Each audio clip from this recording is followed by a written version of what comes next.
आज चतुर्थ पटधर के रूप में मेरे शिवाचार्य भगवान विराजमान हैं, तो वो भी उन्हीं की देन है। क्योंकि वर्तमान के आचार्य सम्राट प्रभु आत्मा राम जी महाराज साहब के पौत्र शिष्य हैं। क्या गजब की पुण्यवानी है कि सरमन संघ में प्रथम आचार्य सम्राट स्वयं हुए और चतुर्थ आचार्य सम्राट उनके पौत्र शिष्य हुए। ये सब पुण्यवानी है। और आप सभी को इस कथा को सुनाने का एक ही प्रयोजन है कि ऐसे अद्भुत पुण्यवान आचार्य सम्राट का जीवन सुनाने से या सुनने से हमारे और तुम्हारे पुण्य भी जागृत हो सकते हैं।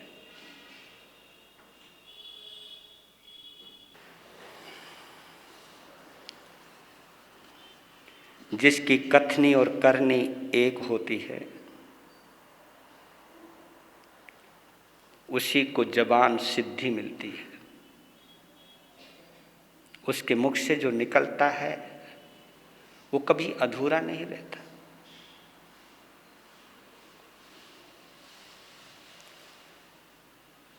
जो ये जानता है कि खरा क्या है खोटा क्या है, जो ये जानता है कि मेरी आत्मा के हित में क्या है और मेरे आत्मा के अहित में क्या है, जो इस चीज को जान लेता है, उसी को कहते कि खरे और खोटे की पहचान करना। जो नश्वर को भी जानता है और ईश्वर को भी जानता है, नश्वर को छोड़कर ईश्वर को मानता है, वही खरे और खोटे की पहचान करता है।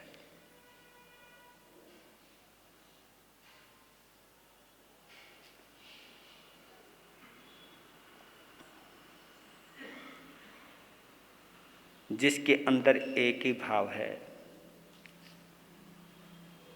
कि मेरा जन्म जिन शासन के लिए हुआ है और जिन शासन की उन्होंने क्या गजब की सेवा की है, अद्भुत। उपाध्याय काल से ही उन्होंने आगमों पर लिखना शुरू कर दिया था। वैसे आगमों के ऊपर, जैसे कि उपाध्याय भगवत ने आपको एक बार समझाया भी था, बोला भी था कि आगमों के ऊपर सबसे पहला कोई काम किया है तो जैनाचार्य श्री अमोलक ऋषि जी ने किया है। लेकिन उन्होंने सूत्र और अर्थ इसी के ऊपर जोर दिया और 32 शास्त्रों को उन्होंने जिल्द करवाया।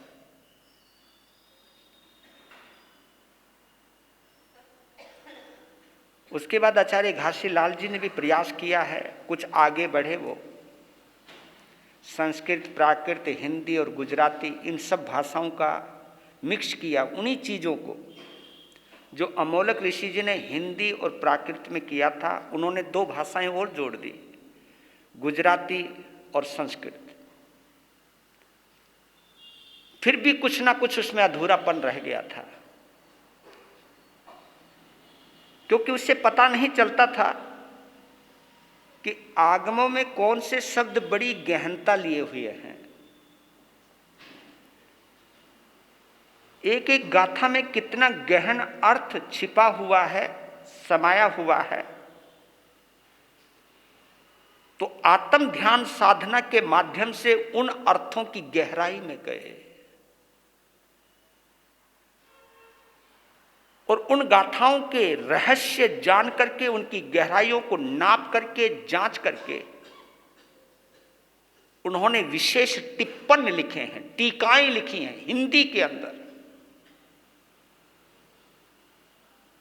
ये बहुत बड़ा उपकार हुआ है उनका, आगमों को खोल के रख दिया।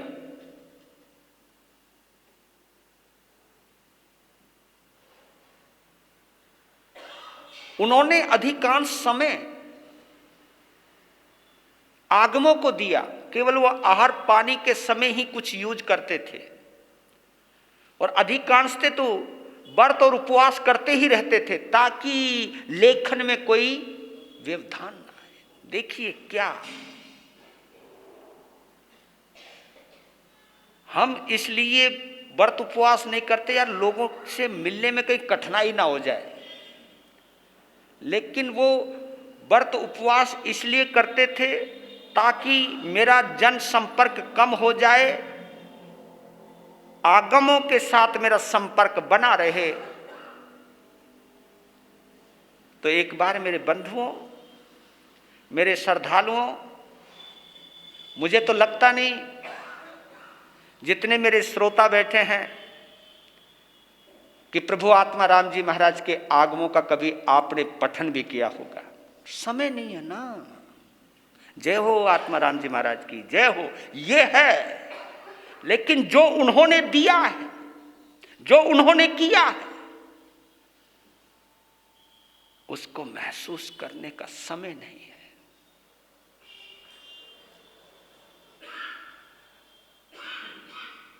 नहीं तो लुधियाना के ऐसे ऐसे श्रावक होने चाहिए थे कि संत भी यहां सीखने आते। भाई अगर फला शास्त्र के बारे में जांचना हो, देखना हो, चलो लुधियाना। ये है मानने का तरीका। जयकारा लगाना एक मौखिक व्यायाम है, लेकिन उन्होंने जो दिया है उस अमृत को चखना, ये असली पूजन है आत्माराम का। इसलिए हृदय से कभी नाज किया करो। बहुत कम होंगे श्रावक, इस बार मन में भावना तो आई है, बहुत कम होंगे जिनके घरों में आगम रखे होंगे। तो मैंने एक बार बोला था जिनके घरों में आगम रहता है उन्हीं के घरों में भगवान महावीर रहते हैं, जिनके घरों में आगम रहते हैं उन्हीं के घर में आचार्य सम्राट आत्मा राम जी महाराज रहते हैं। लीजिए ज्यादा व्याख्या नहीं, आज साधना के कुछ चमत्कार वो दिखाना नहीं चाहते थे लेकिन कुछ प्रकट हो गए।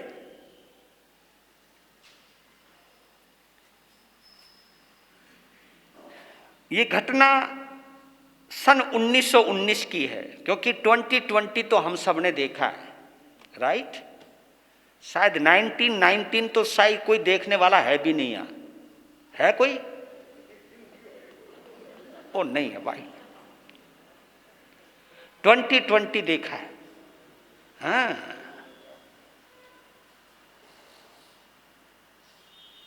तो उस समय आपने देखा होगा जलियांवाला बाग का एक कांड हुआ था। जनरल डायर अधिकांश उधर रहता था, उसने ही वो कांड को अंजाम दिया था, जिसमें रोकने के बावजूद भी, क्योंकि आचार्य सोहनलाल जी ने कईयों को कहा था कि उधर मत जाना, लेकिन फिर भी वो गए। तो उस वक्त का एक प्रसंग बतला रहा हूं कि उपाध्याय श्री आत्माराम जी महाराज साहब आचार्य परवर श्री सोहनलाल जी महाराज साहब के दर्शनों के लिए वहां गए हुए थे। तो जैन स्थानक की बराबर वाली गली में एक कांड चल रहा था। अमृतसर के स्थानक की पिछली वाली गली में कभी कभी वो जनरल डायर या उसका कोई ऑफिसर आकर के बैठ जाता था उस गली के अंदर। तो ये अंग्रेजों का अपना तरीका था लोगों को सताने का। तो जब वो गली में बैठ जाते थे तो लोग जब चल करके जाते थे तो कहते चल करके नहीं जाना, पेट के बल रेंगते हुए जाओ, घुटने के बल रेंगते हुए जाओ, पेट के बल रेंगते हुए जाओ। और जिसने भी मना किया उसको फांसी या गोली से उड़ा दिया जाता था। तो वहां से ये दृश्य चल रहा था।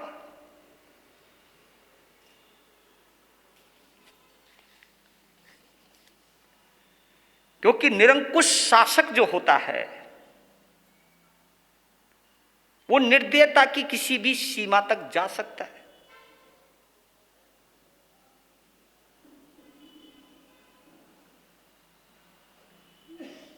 निरंकुश निरंकुश जो शासक होता है वो एक बात सोचता है कि मैं कभी हटने वाला नहीं हूं। वहां से ही उनके अंदर मनमर्जी आ जाती है, मुझे कोई हटा नहीं सकता। तो अंग्रेजों का भी यही मिजाज था, क्यों ना हो, 200 साल से जिनका शासन चल रहा था, सोच भी नहीं सकते थे कि ऐसा हो सकता है। तो कहते कि एक अंग्रेज अफसर 8-10 गोरे सैनिक और गोरखे, क्योंकि गोरखे उस वक्त उनकी सेना में भी होते थे, अमृतसर के जैन स्थानक के ऊपर चढ़ने लगे। तो सेवक आ रहा था ऊपर से नीचे, जैसे उन गोरे सैनिकों को देखा, अफसर को देखा, बेचारा नौकर घबरा गया, इतना आतंक था। बोला ओए इधर ऊपर जो है उनको नीचे लाओ। बेचारा वो भागा ऊपर, पानी पानी, पसीना पसीना, घबराया हुआ। आचार्य सोहनलाल जी ने कहा कि क्या हुआ तुझे? कि अंग्रेज एक ऑफिसर आया है, साथ में गोरे सैनिक और गोरखों को लाया है, और वो ये कह रहा है कि ऊपर जितने भी हैं वो मुंह पट्टी, मुंह बंधे हुए, सबको नीचे उतारो।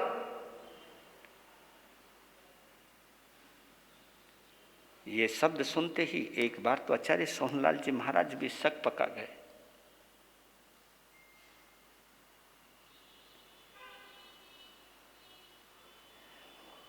तो बराबर के कमरे में उपाध्याय श्री आत्माराम जी महाराज बैठे थे, उनको आवाज दी उन्होंने, उपाध्याय जी इधर आओ। तो उपाध्याय श्री के सामने सारी वस्तु स्थिति बताई, क्या करना चाहिए, ये तो अचानक के कष्ट आ गया है। तो देखिए, बिल्कुल निश्चिंतता से, सहजता से, मुस्कुराते हुए, जबकि वहां सबके चेहरे उतरे हुए हैं। हाँ, ये भाई में चेहरा पीला पड़ जाता है, ये तो बड़े आराम से तुम बैठ के सुन रहे हो, आराम से हैं? लेकिन कभी भय का वातावरण हो तो आदमी का चेहरा भी बुझ जाता है, भय से कांपने लगता है, डर लगता है। और बताओ आपको इस समय प्रवचन में आनंद क्यों आ रहा है? क्योंकि कोई खतरा नहीं है। अगर कोई खतरा हो तो आपका मन प्रवचन में भी लगे कौन नहीं। मैं तो ये वो दृश्य मेरी आंखों के सामने वैसे नहीं कल्पना में देख रहा हूं। आचार्य आत्माराम जी महाराज ने कहा कि जहां आप जैसा सूर्य बैठा हो, देखो क्या निश्चिंतता से बोले हैं, क्या आत्मविश्वास से बोले कि जहां आप जैसा सूर्य बैठा हो वह अंधकार कैसे हो सकता है। जहां आप जैसे करुणा पुरुष, आगम पुरुष, धर्म पुरुष, कुछ नहीं होगा गुरुदेव, कुछ नहीं होगा, ये मेरा भरोसा है कि आपका सरना बड़ा जबरदस्त है। ये कह के वो कमरे में गए और ध्यानस्थ बैठ गए।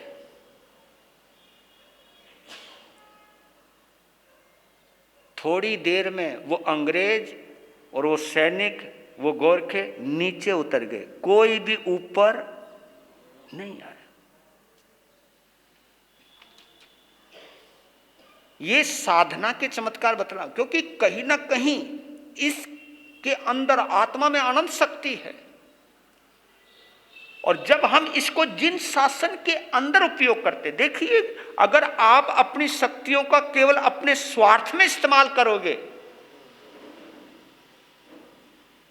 तो गड़बड़ हो सकती है, लेकिन जब हम परोपकार में उपयोग करते हैं उसका, जिन शासन के लिए उपयोग करते हैं, तो उसकी मारक शक्ति या प्रहारक शक्ति 7 गुनी हो जाती है, 100 गुनी बढ़ जाती है। तो उन्होंने क्या ध्यान किया, और वहां बैठे बैठे अंग्रेज अफसर की क्या खोपड़ी फेराई। उसने कहा चलो चलो यार, वो काम करना है, इन मुंह पट्टियों के पीछे काहे को दिमाग खराब करना है। लो जी, नीचे उतर गए। ऊपर संत यूं यूं कर रहे, सेवक देखने गयो नीचे, कोई है ही नहीं। ऊपर जी गए, अरे ये सारों उपाध्याय जी को चमत्कार है। कहते कि आचार्य श्री सोहनलाल जी महाराज अपने पाठ से उठ गए, आवाज दी, हे उपाध्याय जी आओ, और उनको जो गले लगाया है, जो उनकी कमर को सहलाया है,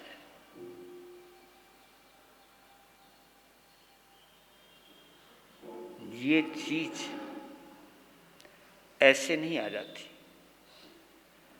तब कहा, देखो विनम्रता गजब की है कि प्रभु ये सब कुछ आपका है। मैंने कहा था जहां आप जैसा सूर्य विद्यमान हो वहां कभी अंधकार नहीं हो सकता, वहां कुछ बुरा नहीं हो सकता।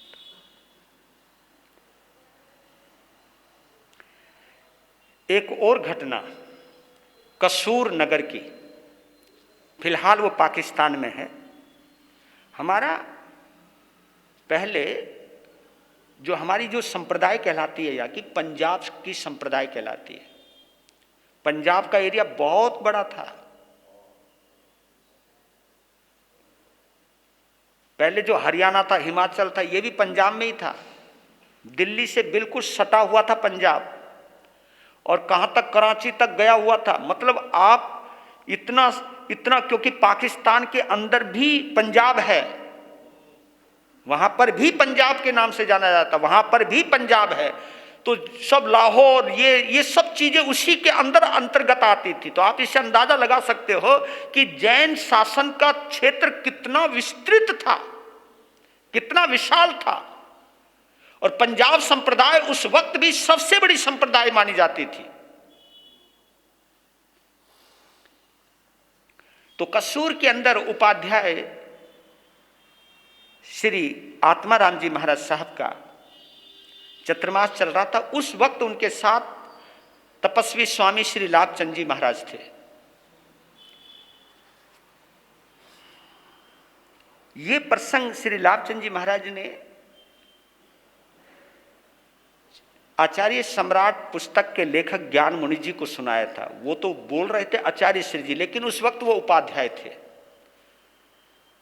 जिस वक्त वो संस्मरण सुना रहे थे ज्ञान मुनि जी को, तो उस वक्त तो आचार्य बन चुके थे। लेकिन घटना कब की है, जब वो उपाध्याय थे।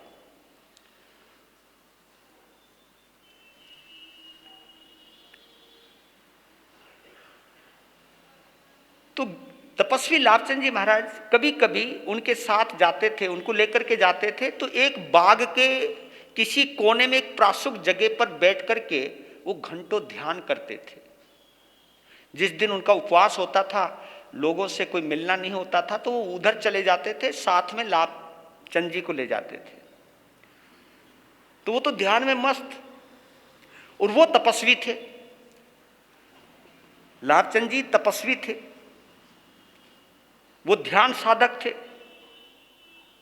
दोनों का अपना एरिया है, अपना क्षेत्र है।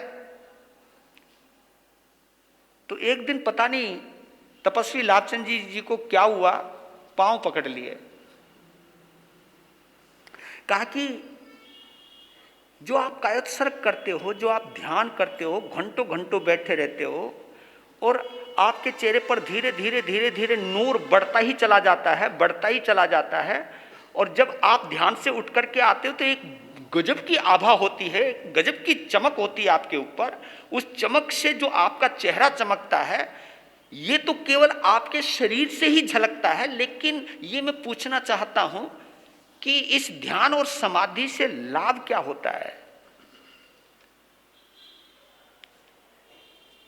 कि लाभ तो बहुत है मुनि। ध्यान और समाधि से, देखो ये आगमिक परिभाषा करी उन्होंने कि ध्यान और समाधि से, कायोत्सर्ग से, क्योंकि उसको कायोत्सर्ग भी कहते हैं। कायोत्सर्ग असली वही होता है। इसलिए मैं कहता हूं कि कायोत्सर्ग की कला शायद आचार्य आत्माराम जी को ही आती थी। काया के रहते हुए काया से संपर्क काट देना, ये बहुत बड़ी कला है। काया के रहते हुए काया से संपर्क काट देना, इसी को कायत सर्ग कहते हैं। कायत सर्ग का मतलब होता है काया को छोड़ना। अगर इसका हम मोटा सा अर्थ करें, कायत सर्ग का मतलब काया जमा उत्सर्ग, काया को छोड़ना, काया से संपर्क छोड़ देना, त्याग देना, यह कायत सर्ग कहलाता है। यह बड़ी अद्भुत घटना होती है और शायद इसी के आधार पर उन्होंने ऑपरेशन कराया था बिना क्लोरोफॉर्म सूंघे, क्योंकि संपर्क काट दिया। और जो हमारी रीढ़ की हड्डी में या क्लोरोफॉर्म सुंघाया जाता है, उसका काम क्या है? जो हमारे शरीर के दर्द को जो नाड़ी ग्रहण करती है, उस नाड़ी को वो बंद कर देते बस, ताकि दर्द इनको महसूस ना हो। यही काम होता है उस दवा का। एक काम दवा से होता है, एक काम वही ध्यान से होता है। अब ध्यान से होना तो एक अद्भुत साधना लगती है उसके लिए। तो उन्होंने कहा कि कायत सर्ग से अतीत और वर्तमान के दोषों का शुद्धन होता है, शोधन होता है, दोष दूर होते हैं। जी ये तो मैंने बहुत सुना है, लेकिन कुछ और बताओ ना, और बताओ। हाँ वो तो ठीक है, लेकिन कुछ और बताओ जो हमें पता नहीं है। देख तपस्वी राज, तू अपनी तपस्या में मस्त रहे, काहे को इनके चक्रों में पड़ता है। नहीं नहीं, वो बच्चों की जैसे जिद करके बैठ गए, पांव और पकड़ लिए, कहा कि मैं पांव नहीं छोड़ूंगा। बताओ ना, तुम बिल्कुल बालक बन गए। हाँ बिल्कुल, बताना पड़ेगा। मैं आहार नहीं करने का, पानी नहीं पीने का, जब तक आप बताओ। जैसे बच्चे जिद करते हैं। कहा कि बोल, क्या क्या पूछना चाहते हो? कि मैं एक चीज पूछना चाहता हूं कि लुधियाना में आपका एक परम भगत है, नौजवान, जिसका नाम हुक्म चंद है, और वो लंदन में गया हुआ है, पढ़ने के लिए गए हुए हैं, और उनका कल परसों पत्र आया है। तो उस पत्र को दिखाया उनके माँ बाप ने मुझे आहार के वक्त, और वो आपके परम भगत हैं, हमारे भी प्रिय हैं, हमारे भी गुरु भाई जैसे हैं। आप ये बता सकते हो इस वक्त हुक्म चंद क्या कर रहे हैं? आज सारे दिन वो क्या क्या करेंगे, किससे मिलेंगे, क्या खाएंगे, कब सोएंगे, कब बोलेंगे, किससे मिलेंगे? अरे इतने सवाल कर दिए। तो प्रभु आत्माराम ने कहा कि हुक्मचंद के बारे में जानने से तुझे क्या फायदा है? कहा कि फायदा कुछ नहीं है, मैं केवल देखना चाहता हूं बस। चल ठीक है, कागज और पेंसिल लिया। तो उन्होंने उस कागज पर पेंसिल से कुछ लिखना शुरू किया, और लिख करके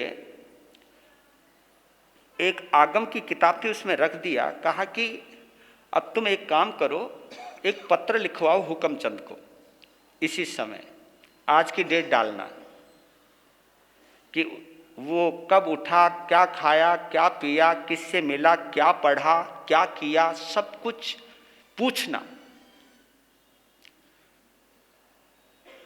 तो पत्र गया, और पत्र का जब जवाब आया तो प्रभु आत्माराम ने कहा, लाभचंद वो कागज निकाल के देख ले, और जो पत्र में आया है उससे मिलान कर ले। तो उसमें ये बता रखा था कि वो किस आदमी से मिले हैं, कितने बजे उठे हैं, कितने बजे खाया है, खाने में क्या क्या है, कितनी कटोरियां हैं, कितनी दूरियां हैं, ये सब चीज बायोडाटा उसने भी लिख करके हू बहू वही लिख दिया। हाय सदके जावा,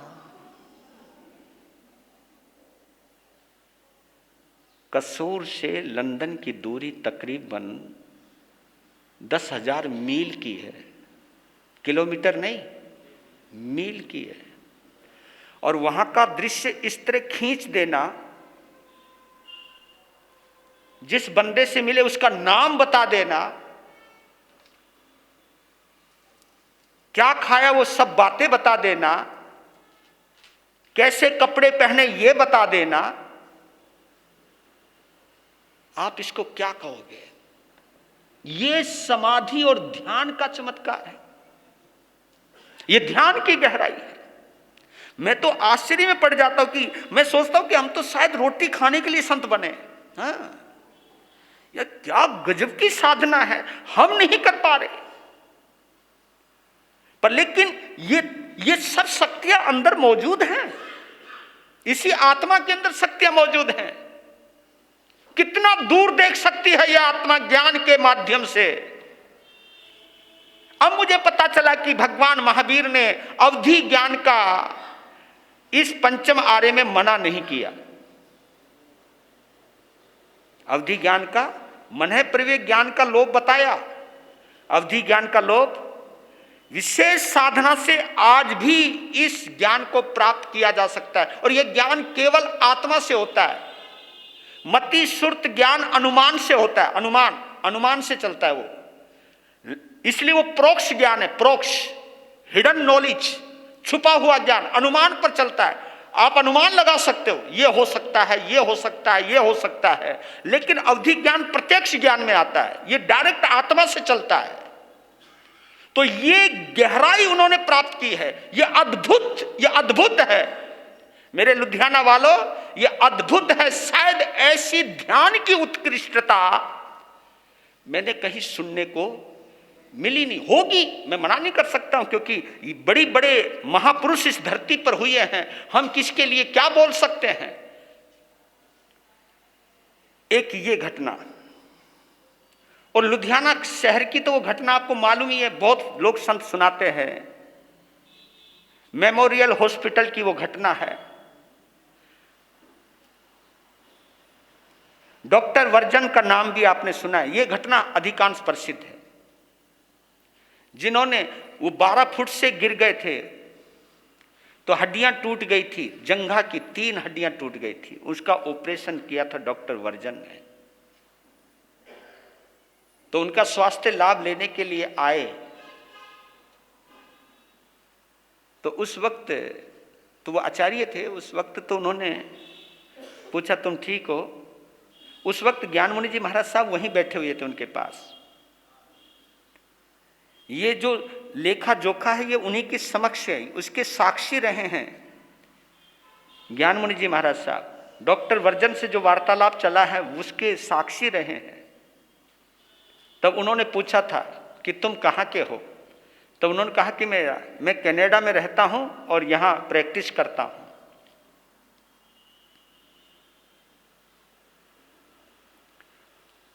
और डॉक्टर वर्जन इसलिए आए थे उनके पास क्योंकि जब से वो पधारे थे तो हॉस्पिटल में चहल पहल हो गई थी, लोग बहुत आते थे। उन्होंने कहा कि आपकी उपस्थिति में मेरा हॉस्पिटल तो मंदिर बन गया, इतने दर्शनार्थी लोग आते थे, दीवाने थे जी। कहा कि चलो ये तो, तब उन्होंने पूछा कनाडा में रहते हैं, मकान कहाँ है? तब उन्होंने बोलना शुरू किया, मकान कितने फुट में बना हुआ है, कहाँ रसोई है, कहाँ कमरे हैं, कहाँ क्या बनाया हुआ है, तुम्हारी पत्नी ने क्या पहना हुआ है, ये सब वो बताते जा रहे हैं और वो सुनते जा रहे हैं। कहा कि ये कैसे बोले जा रहे हैं? तो कहते कि ट्रंक कॉल लगवाई और पता करवाया अपनी मैडम से कि तूने कौन से कपड़े पहने। जी ये वाले पहन रखे हैं। और रसोई में क्या बनाया? कि ये बनाया है। ओ तेरे की। तब डॉक्टर वर्जन भी दांतों तले उंगली दबा जाते। ये सब चीजें साधना के द्वारा प्राप्त हो सकती है। अब मैं 5 मिनट के लिए दूसरी बात और करता हूं। इसलिए मैं आप लोगों को जरूर कहता हूं कि 100 काम छोड़ करके कभी कभी उनके समाधि स्थल पर जरूर जाया करो, माला फेर लिया करो, ध्यान कर लिया करो। श्रद्धा रख लिया करो। जब कभी कष्ट आए उसी समय याद मत करो, याद करो तो इस तरह करो कि धन्य है हमारे माता पिता, जो माता पिता प्रभु आत्मा राम से जुड़े हुए हैं। अपने माता पिता का एहसान इस रूप में भी मानना कि उन्होंने हमको बना बनाया मकान, जमी जमाई दुकान ही नहीं दी, उन्होंने हमें प्रभु आत्मा राम के रूप में एक महान परमात्मा भी दिया है। ये भाव हमारे अंदर आने चाहिए।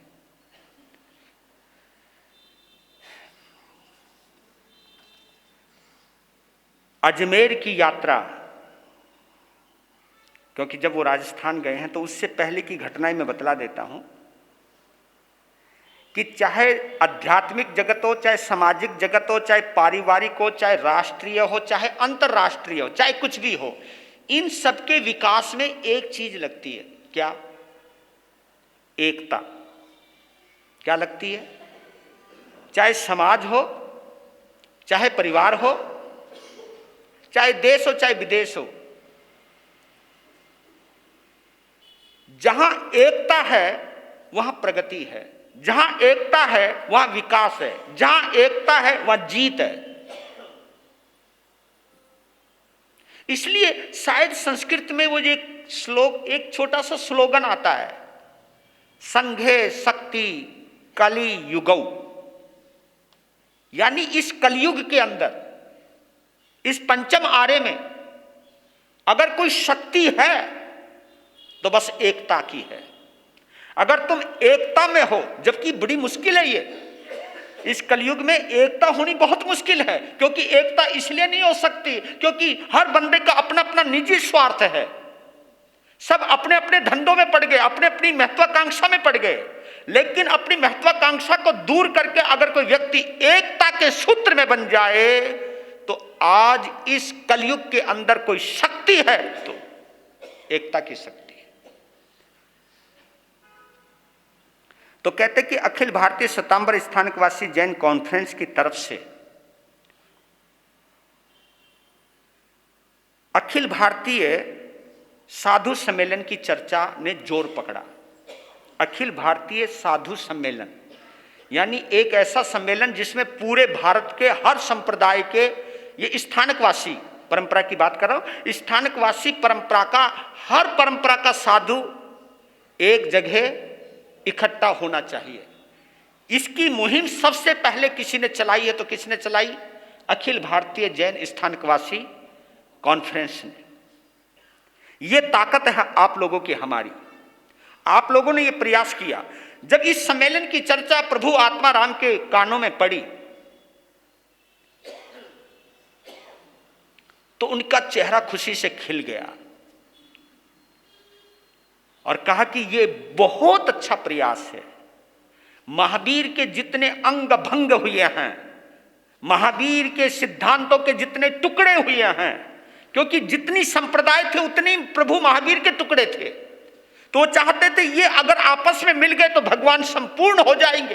हाँ, क्योंकि अगर घर के 8-10 सदस्य हैं, अगर किसी का मुंह इधर, किसी का मुंह इधर, किसी का मुंह इधर, किसी का मुंह इधर, तो समझो परिवार टूटा हुआ है, बटा हुआ है। जब सभी के चेहरे सामने होते हैं तो परिवार जुड़ा हुआ रहता है, और ऐसे जुड़े हुए परिवार की तरफ किसी की आंख उठाने की हिम्मत नहीं होती है।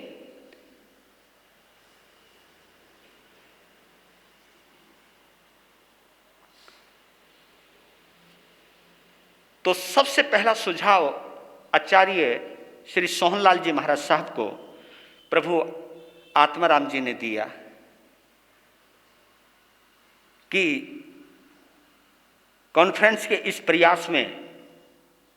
प्रयास को सफल करने से पहले हम अपनी पंजाब परंपरा का एक सम्मेलन बुला लेते हैं। ये सुझाव बड़ा जबरदस्त लगा और कहते कि आचार्य सोहनलाल जी महाराज उपाध्याय श्री आत्माराम जी महाराज साहब के किसी भी सुझाव को इग्नोर नहीं करते थे।